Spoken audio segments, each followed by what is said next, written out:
Appena sono arrivato lì perché ho capito che stava succedendo qualche cosa, sono sceso dall'auto e mi sono precipitato, ho cercato di aprirmi, di farmi largo in mezzo a questo drappello.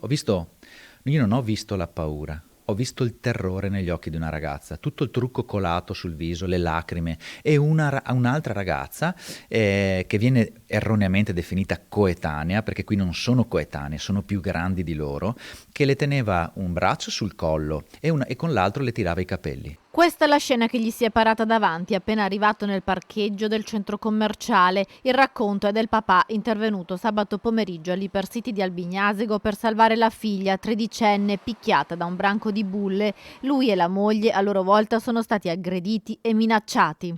Mi sono ritrovato per terra, io so solo che ho sentito calci, pugni, mi sono rialzato, ero con mia moglie. Mia moglie è stata aggredita, penso da un'amica di questa ragazza. Ha preso un ceffone in pieno viso. La ragazza, mimando con un gesto, con l'alluce sotto la gola, gli ha detto: Io sono albanese, io so chi sei, so dove abiti e ti taglio la gola o ti faccio tagliare la gola. Per tutelare la figlia, appena tredicenne, non mostra il volto, ma il papà ci tiene a raccontare la gravità di quanto è accaduto sabato, perché si è trovato nel mezzo di una spedizione punitiva organizzata per vendicare la denuncia per estorsione.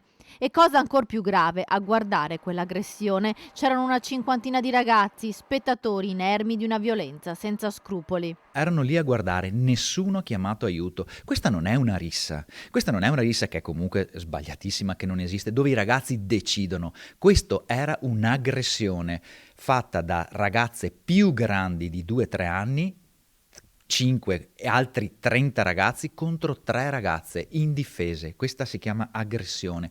Il messaggio che voglio mandare ai ragazzi, ai genitori dei ragazzi che erano presenti è: ma voi genitori sapete dove sono i vostri figli? Sapete che gente frequentano? Sapete che cosa fanno?